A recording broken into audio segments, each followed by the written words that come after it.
A to the K. to the K. A to the K. Hello, one and all. Welcome to the A2theK Wrestling Show, where today we are at the movies, Anthony. Yes, we are. At the Let's movies. all And if you're go watching to us, yeah, we need that. We need a song like We do. Let's All Go to the Lobby. We need that. We do. Make it And happen. if only if we were talking about this earlier, that we didn't really have that in this country. I think that's such a... I don't know if it still happens in the States. You still have that kind of song, but we never had that. No, Like, we just... ours is kind of miserable. Just tells you to shut up and watch the film. Yeah, no, not great really. It's No, a lot no. jollier. Yeah, I like it. But if you're watching us on Pro Wrestling TV, thank Hi. you very much. But also, this will be the first time you've seen one of our At the Movies At the segments. movies. So, At the movies, Carl. Anthony, tell people what we do when we're at the movies. So at the movies, Carl, this is when we try and take a look at wrestling-related movies. Mm-hmm. So, the example I've give in the past is, one of our childhood favourites was Ready to Rumble. Fantastic film. I don't care what anyone says. Fight me on it. It is a fucking brilliant film. He will crown you. That's true. But we've also... Certain ones we've not tackled yet, but just examples of, like, surely there's not much mileage in at the movies. There fucking is. We've got, You Can't Kill David Arquette. Yes. Fighting with My Family. Yes. The Wrestler. Yes. Ready to Rumble itself. Yes. Even to some weird degree, Peanut Butter Falcon. I watched that recently. That's actually quite good. Rest of the movie. It's loads. Well, maybe I should... I've not even heard of There that. you Maybe go. I should go and watch it and we could do that. That could be the next one. Yeah. But the topic of this one, Carl, is what I think has been dubbed as the wrestling documentary. I would probably say it's the best. Obviously, I've got a bit of a sweet spot for Bret Hart and Wrestling with Shadows, but I think this edges it. This is the and most this is, of course, complete. Beyond the Mat. It is. It is beyond the mat. And so, what we're going to do, and what we typically tend to do, is we talk about the premise of the movie for anyone who hasn't seen it. And if you haven't seen it, Where have you been? where have you been? Since the 90s, man. But essentially, it's a heartfelt documentary focusing on the day-to-day lives of professional wrestlers, some on the rise, some on the wane, and others fighting for their lives. And I think that is a very nice way to describe that. I think it covers a plethora of different... It does, Cody. It does. I don't want to sound apropos, but it covers obviously people, who are just getting into the business. It covers like the WWE or WWF at the time, all the way through to... I mean, its setup is kind of interesting because we kind of have... Am I right in saying it's 4 focal points? At least, yeah. There's... In the sense of like people we follow sort of consistently, like Mick Foley being one of them, Jake being the other. Foley, Jake... apologies. Terry Funk, thank you. New Jack a little bit. Yeah. I mean, there is a few, but we have people we keep going back to sort of consistently throughout. But then we tackle a bit of the WWE, we see a little bit of Vince, etc. So there's a few different elements to it, but like we revisit quite consistently with Mick Foley and Jake and Terry Funk. Yes. Yeah. Indeed. So there's elements to it in that sense, but an absolutely fascinating watch. And It is. to be honest, heartfelt was one of the things you mentioned in the blurb, if you will. And I think that it truly is like it's kind of a hard watch in some senses, but heartfelt's probably the right one because I think there's so many elements from this where you feel kind of like bummed out at some points and then you feel kind of uplifted at others, which I'll discuss as we go through. Yeah. But it is like a fantastic documentary, and if you wanted an insight into the sort of the other side behind the mat, if you will. How did you come up with this name? It's certainly that this is. I think this is a must see for any wrestling fan. Oh, massively! It really It's a real emotional roller coaster. It's fascinating because you get the insights, but also it takes you on a journey through seeing these, like the whole premise essentially is who are these people who kind of mutilate themselves for our I suppose that's pleasure. the thing, because when you like people have always looked at wrestling as like what is it? Almost like the real life superhero. Like when you look back at the carny elements, it's like this Herculean men just sort of it's meant to be something like a spectacle to behold. So seeing like behind that and seeing what they put themselves through is like it is heavy, but it is a must see. It really is. It's a fantastic movie. I mean, don't just take our word for it. We always have a look. So it's certified fresh. What? Sorry, just take our word for it. Let's hear from our sponsors. Sorry, come on. Yeah, we can have sponsors. But yeah, so it's certified fresh on Rotten Tomatoes, within a score of 83%. You say potato.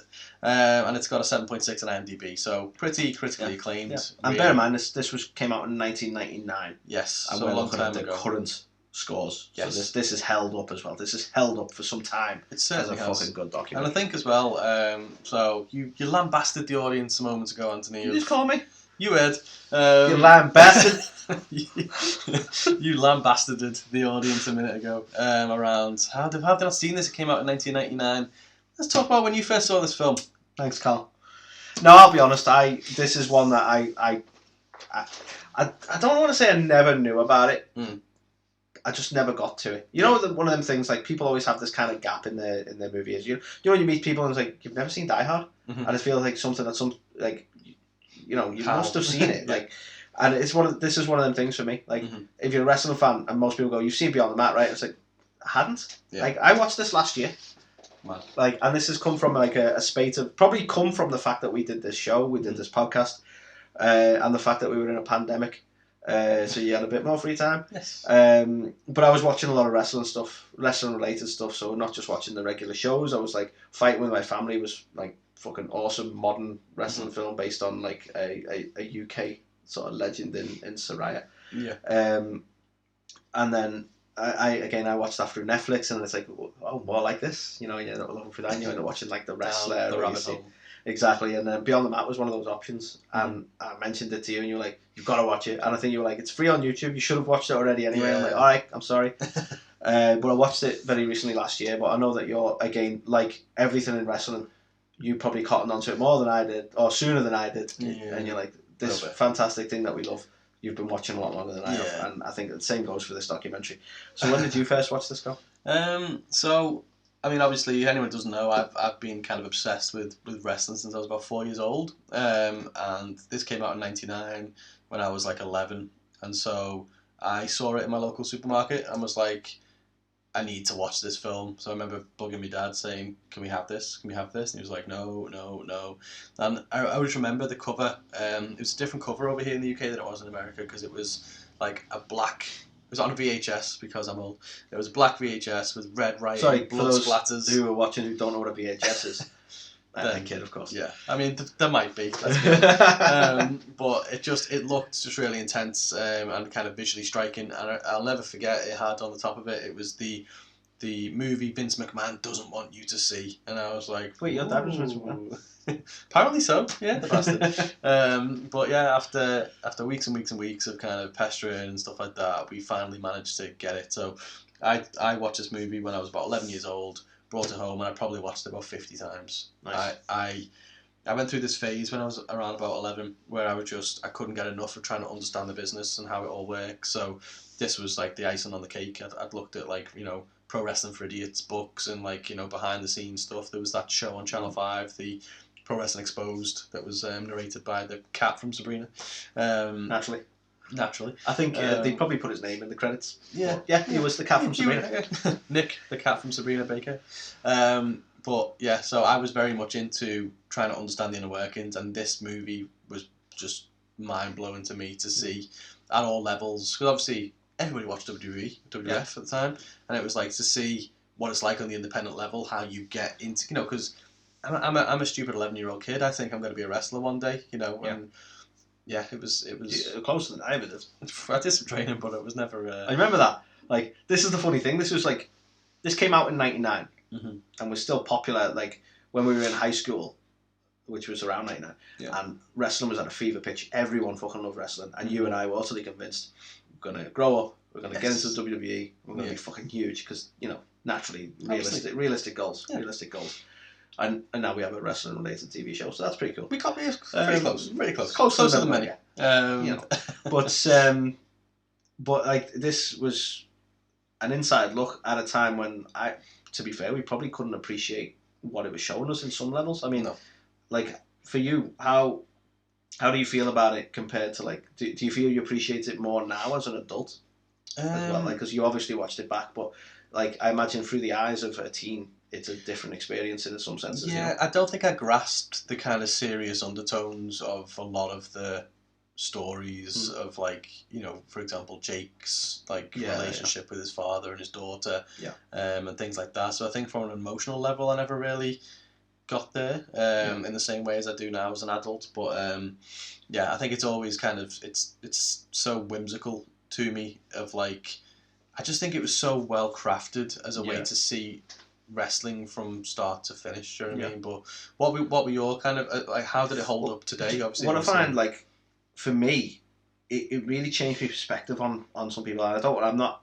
throwing shade at Mick Foley when I say this, but like I only ever watched this as a father, if that makes sense. Like I didn't watch it as a kid and not understand. I watched it as a father, and I got to see like how gutted he was. That obviously they basically there was he sort of gets to see their reaction to the infamous spot from the steel cage, and you know that like the shit he put himself through, and his kids thinking like he was dead, his wife thinking he was dead and stuff. And I'm like, I'm watching that as a father thinking that's heavy. Like I felt bad. Like I almost felt as bad as he felt, if you know what I mean. And I like that sort of. I think I probably would have not I probably wouldn't have understood that as a teen. No. But because I've only ever watched it as a father, I think that hit heavier, if you know what I mean. I'm like, you're absolutely shit, right. Man. Like that honestly would have put me, like, if I was in Mick's shoes, and I'm sure he did stuff to mitigate like their exposure to him in the business, but that would have damn near made me go, you know, I'm not doing this anymore. I can't break that out. Like, God damn. No, you know what I mean. That's another thing. Watching it as a father now, was looking back and going, seeing the way his kids were. You know what I mean. It was like that was something I just didn't appreciate at all at the time. I was like, it's funny that is you know, that Noel's favourite words, nipples or whatever. And I was like, that's so funny. When I watched it as a kid, and now I'm like, I can't believe what they went through. But luckily, Noel, Dewey. Well, I mean, that's the thing. well-adjusted adults, like from what we can tell. So it didn't impact them too much. But yeah. But no, I think just seeing it in the documentary is like it like as a dad, it's heavy seeing like him think or him react to that as well. You know, like so you kind of sharing that with him in some way. You know, and that's how well crafted the documentary is. That you're like, oh fuck that. That one. It's mad. And similar with Jake, man. I mean, I suppose if you didn't watch the documentary and you saw Jake in sort of his later years in WWE, you can see he's kind of fucked up. You know, and he obviously is issues with substance have been sort of well documented in a lot of ways, but this documentary you get to see sort of how I think you mentioned about his relationship with his father and that as well, but like you get to see how like fucked up it was for him in those years. And like I love the fact that I've been able to watch it, also having seen the resurrection of Jake and knowing where he is now in his life. Like that documentary could hit totally heavy had he not have sorted himself out. Yeah, you've got appreciation knowing how it turned out, I suppose. And I'm so glad, because he seems like such an awesome dude, and he's been through more than I probably ever will. And I'm so glad to see that he is on the sort of the right side of things now. You know what I mean? He's not like numbing himself or killing himself, to be honest with you. Just a massive another thing from DDP in it. Just what an absolute legend DDP, to save him in that way. Such a dude, isn't he? Watching that, and you know, some of the things he was talking about and stuff, like just not liking who he saw in the mirror and this kind of thing, and his all of his abuse. And they even say like really early on when they introduced us, he basically threatened to no-show the event unless they got him a load of crack or whatever. You know what I mean? It was just like that's your introduction to Jake the Snake, who obviously for me growing up seeing Jake the Snake, always appreciated just what a creepy, fantastic promo. Because he was like, that's the thing.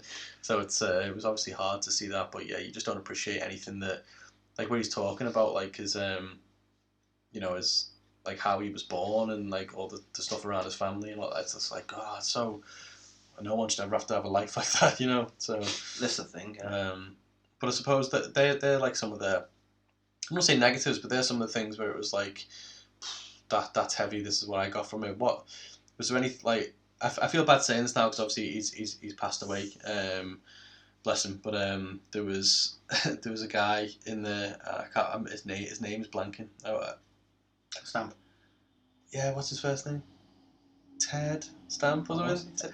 I don't want to distract him by getting his first name wrong, but I know who you're talking about. Yeah, I can't remember his name, but obviously in the Terry Funk stuff, where again we mentioned before, we were talking about Ric Flair in the news, still wants to have another match, and obviously one of the big arcs in this is Terry Funk's retirement match, which we know was one of about 20, if not more. Yeah.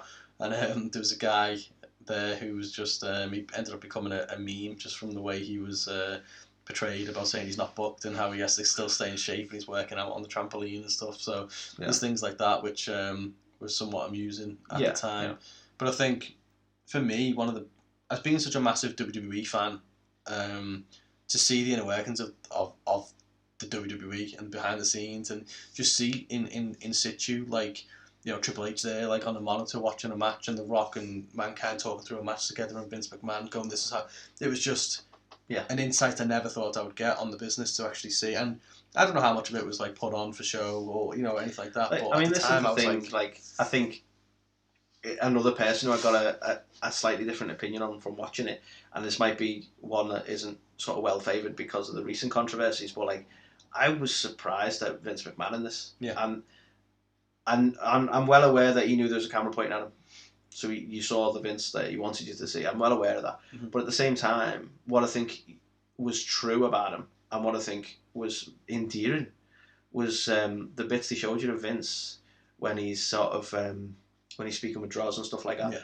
It's like, you can see how much he loved what he was doing. And I think you hit the nail on the head when we talked about this off air, that, you know, at that time, he, like, you know, he probably did turn into a bit of a angry old man as he's portrayed in recent years, but at that time he truly, like, that was at the point that WWE was building to its absolute peak, and he did truly love what he was doing and what he was creating, you know. And maybe, you know, time made him less enamored to the business. I don't know. I mean, when you're doing something that long, you're not always going to be so enthused about it, but you could just see the enthusiasm and the love he had for wrestling, and it was endearing. Like, you end up going, God, this, you know.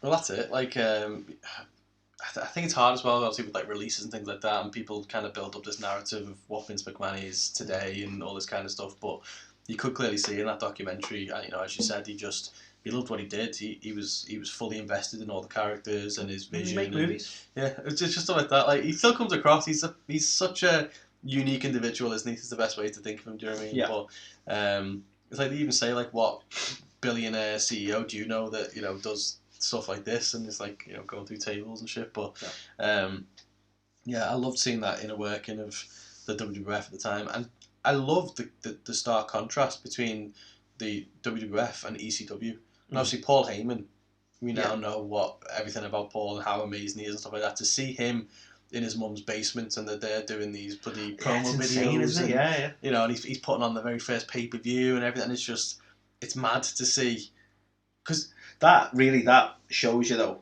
for people who don't realise it about Paul, he started from the bottom. He started ECW from nothing. He became, like, I won't say not. I'm not being disrespectful. He obviously, you know, his mum obviously loved him. He had the space to do it, but he built it from zero. Well, he became one of the big three wrestling companies out of his mother's basement. You had these global behemoths in WWE and WCW, and then you've got ECW, who are literally at the bottom of the barrel, like almost right up there. And so much respect on him, and he's in a, like, I know obviously ultimately his company lost out to WWE and was bought by WWE and so on, but this man, he's there now with Roman Reigns, like, on one of the biggest wrestling the biggest wrestling show in the world, still doing his thing, and still the best promo in the fucking land, as far as I'm concerned. And it's so impressive to see what he built himself from, and he, like, very definition of self-made. It's insane. I literally loved everything about the movie. Even like Tony Jones and Mike Modest, when they had the tryout and stuff, and seeing the type of wrestling school they came from, and obviously the late Roland Alexander, who was like an accountant running a wrestling school, but he still managed to get guys in front of WWE, and seeing Jim Ross and Jim Cornette so early on in their careers and their roles, and it's fantastic. It's you know, especially like talking about how it holds up today, like being able to look back, knowing obviously everything that we know now that has transpired since then as well. It's crazy. To look back at it and just think, did we ever predict where it would go from there and what would happen and things like that? It's mental. How do you feel about the idea of them, like, for starters, would they be able to do something today? And, like, potentially a sequel to this? So much has changed and happened since then. Like, there's enough material to follow this up, but do you think it'd ever hit the same way? And do you think it's something that you'd be able to do anymore? I think it's hard. I don't think it would ever get the same traction today, because I think everybody's a smark now. Everybody knows the inner workings. And to be fair, like, social media affects it as well, because so many people put themselves in front of the camera anyway. Yeah, well, exactly. You've got an insight into everybody's life anyway now on social media, but then even like from the inner workings of companies. You've got your your Fightfuls and stuff who are reporting stuff ahead of time and things, and it wouldn't have that same kind of shock value. But also, I don't know whether they'd allow it, especially WWE considering how big it's got. I'm surprised that Vince even allowed it in the first place. Allowed a camera crew in there to document and all this kind of stuff. Well, I find it interesting because one of the things, like one of the marketing tactics on the UK box art, as you said, was like the movie Vince McMahon doesn't want you to see. Yeah. Like, was it that controversial? Was he so against it? It didn't seem, well, like he seemed quite happy in the documentary. I don't think it portrays him in any sort of bad light, really. No. I wonder whether it was just how it portrayed like the wrestling business, and obviously maybe. The fact that they made it public around like obviously draws and stuff like that. Because obviously draws, though, again, even draws in the document, like it was unfortunate what happened with draws, but the bulk of the documentary was him sort of coming into the business and being able to puke on cue, as it were. Like it's very sad what happened, but that, like, do you blame the industry for that, or is that just one of those freak things that happens?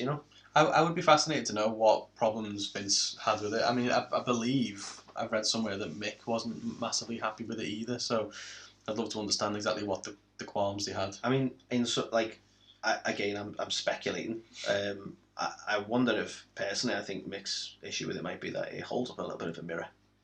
Maybe. It's hard, isn't it? Like, he obviously sees himself, and the rest of the world sees him as like Mr. Nice Guy, and obviously he saw himself as a really good dad, and then to see himself, what his kids were going through and stuff like that, it's hard to then put that out into the world, have other people judge him. It's kind of personal, isn't it? So maybe that is an element to it, I'm not sure, but... And all he wants us is to have a nice day, so I get it. Well, exactly.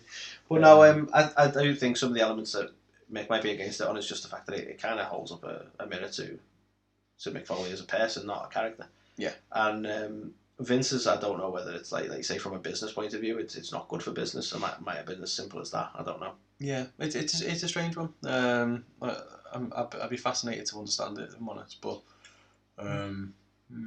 interesting. So in terms of fun facts, Carl, yes, stuff I learned from you when we were setting this up. The chap who wrote this, yes, he's wrote some other really big things, hasn't he? It's really surprisingly, yes. It's a guy I called... would never have connected him to the other films he's done. So sorry, apologies. No, it's a guy called Barry Blaustein, or Barry W. Blaustein, but he got his start on Saturday Night Live, which was insane. But then he basically wrote Coming to America. Well, he wrote 4 of the 5 Police Academy movies.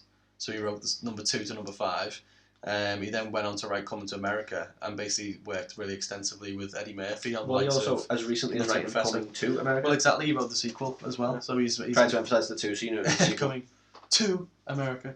Kind of sounds like Mick Foley on our intro. If anyone didn't know that, that is Mick Foley. A2. Well, we do love Mick Foley, despite, again, I mentioned earlier, like, and that was me just almost feeling bad with him, rather than, I'm not having a go at it. Like, I understand, but he's still an absolute fucking legend and a cool guy. Yeah, of course he is. I was blown away to see like the esteem behind that. Barry Blaustein's career was, everything he was.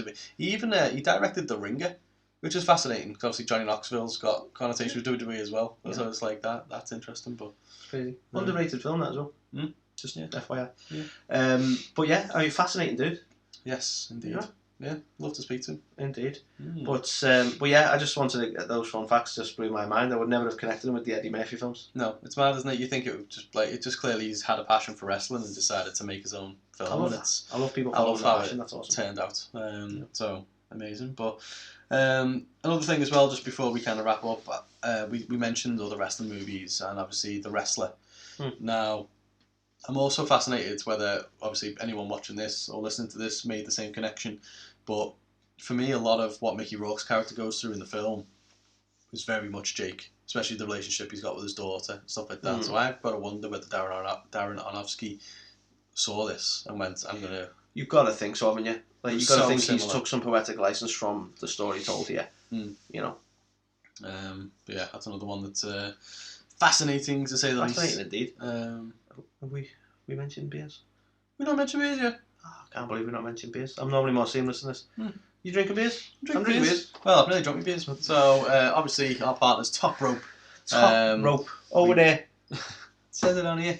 But yeah, every Tuesday, if you follow us on Instagram or Twitter, you get to enjoy Top Rope Tuesdays Top with Rope us. Tuesdays, where we reveal our podcast pairing each week and tell the people what we're pairing this week. We say podcast pairing because it's got that nice little bit of alliteration, but we're more of a TV show these days. It's crazy that. Yeah. But this week, Carl, we're going with the Triple H, the Belgian Triple. And I've said this on other segments, and I'll say it again. This is more of this is like for a true beer drinker, as far as I'm concerned. The other two we've had are fantastic drinks. They are. I thoroughly enjoy them. The Cold Stone Cream Austin and the Papa Mango. Mm-hmm. But they have almost quirky elements to them. You got the ice cream flavour. You got that mango flavour. Yeah. This is very much a beer. You know, and it's for beer drinkers. It's like a heavier thing. I mean, it's a stronger one. It's a 9.4% volume. It's a fairly strong beer as well. But very enjoyable. But for a beer drinker, if you're one of those people who's like, I don't want none of that ice cream flavoured, you know, this is for you. This is a proper. This is a beer. It's got like a nice little fruity taste to it and stuff as well. It's just I said to someone in the segments, I don't know quite how to describe it. Clearly, I'm not the biggest beer connoisseur, but it's like it's a thicker kind of. You have to buy it to find out. It's a thicker kind of real beer drinker's beer. But literally everyone we've had from Top Rope, and we're not just saying this because the partners of the show, they've been delicious in their own way. But these guys, the self-made, they've started a business because they love wrestling, they love beer, and they want to put the two together. Fantastic fucking idea. Exactly. I hope to get more of an insight in the future. No spoilers there, but you can tell they love what they do very much in the. I mean, look at the branding of it for starters. You know, fantastic. The cans are almost collectible at this point. I know. I feel like it irks me when like I throw it away. I wish I could just like put them up somewhere. Exactly, because they are awesome. But we're not in university anymore. You can't just make them more cans. Yeah. But you can tell it in the flavour, in the notes of the drink itself, in the labelling, in the passion they put into it, in the effort they put into it. And honestly, you've got to try it. Trying it is the only way you'll ever truly know. And to help with that, if you put in the code A2theK10, I emphasise the 2 because you have to spell it that way. Right? You emphasise the 2's coming to America. A2theK. Like, as you see it on the screen here, right, A2theK10. Yes. That will give you 10% off with topropebrewing.com. It will indeed. So yeah, don't just take our word for it. Come get some, sample it for yourself. Drink it. Let us know what you think. But yeah, delicious from Top Rope. I'm very happy to have them as partners. And while you're buying things, why don't you buy some merch? We've got some merch available at prowrestlingtees.com. Just like this. Look at that. Look at that. It's beautiful. Why wouldn't you want to wear our faces on a t-shirt? I do. No Hannibal Lecter shit.